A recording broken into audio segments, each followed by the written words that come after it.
Hey guys, welcome back to another video. Today we are featuring a Birmingham Stove and Range chef skillet, also known as BSNR. This is the first chef skillet that I own from Birmingham Stove and Range. You can tell that the seasoning here not as great as I thought it was. I did purchase this online. I've been debating of whether I should get one for myself or not, and this one was priced really well, so I decided to go for it. It was on eBay for auction, but I thought the seasoning was a bit better. And once it arrived, I noticed that it needs help. So we're gonna give that a quick round of seasoning before we use it. So stick around and I'll show you guys how I like to do a stovetop seasoning. And then we're gonna place it in the oven to finish it off. All right guys, and here we have the 10-inch BSNR skillet.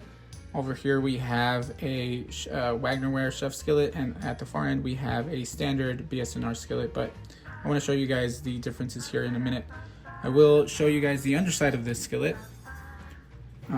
You can tell here this is a BSNR just with the ridge on the handle here. The other thing that I did notice is that there's no markings on the underside here. On the bottom there are some models that have some writing on here. Also, there's some other models that have the Made in USA. This one does not have any of that, so I do want to say that this is possibly a transitional piece from their Red Mountain to the Century series. Not very sure about that, so I will have to do my research on that. But for now, I'm very excited about this, very happy. And the other thing that I do want to say is that this is very lightweight compared to their standard stuff. You can see this is a standard Red Mountain BSNR skillet.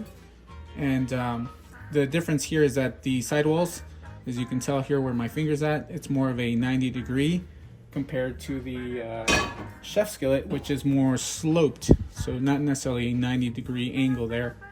The other piece that I wanted to show you guys is a Wagnerware. This is the 9-inch model.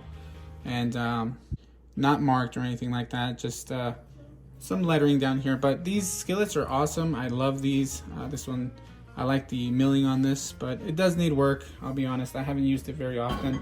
So we're gonna season these right now.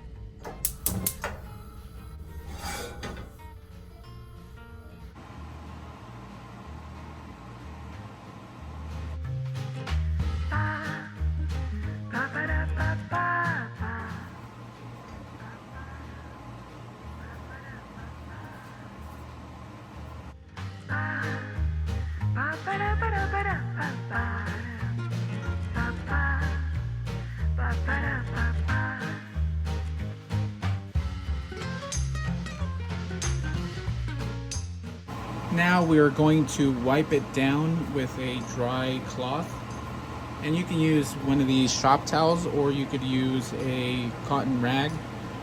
Just make sure that it's lint free, so more of a bandana style kind of towel. I wouldn't recommend a terry cloth. Those will leave tons of residue behind. Also a t-shirt, an old t-shirt would work fine here, but for me I like using these blue shop towels.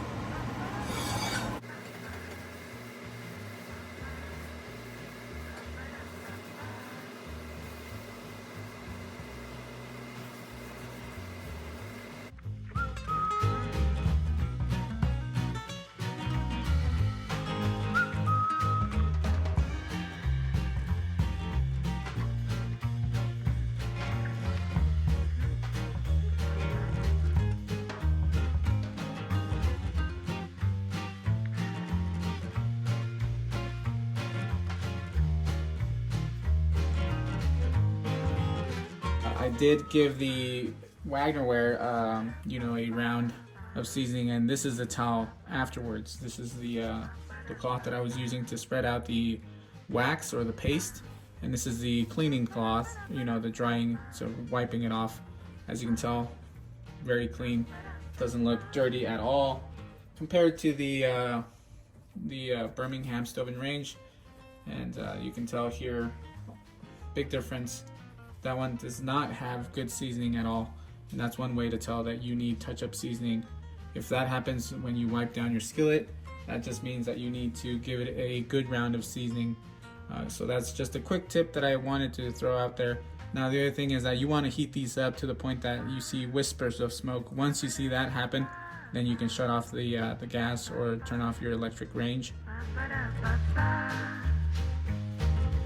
Alright guys, so here we are outside. I like seasoning my cast iron outside on this grill. I use this grill specifically for that reason. I don't like seasoning inside at all, just because there's a lot of smoke that can form inside your home, and we want to avoid that. So the first round of seasoning is done now. They are cooled down. What I'm going to do is most likely do another coat of seasoning, but so far these look great. This is obviously just one coat, so the first layer of seasoning is very thin. This is more of a metallic color. It doesn't have that dark patina as most skillets do, or as people know cast iron to be black. Yeah, this is more of a grayish color to it. But as you can tell, it's looking pretty good, and I'm not very concerned about the underside. There's some residual seasoning that was never taken off, but we're gonna leave it as is, and we're gonna give it a second, possibly even a third coat of seasoning.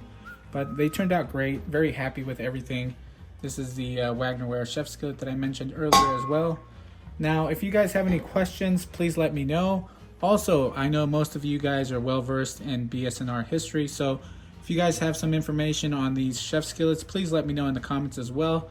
And as always, I appreciate your time. Thank you guys for watching.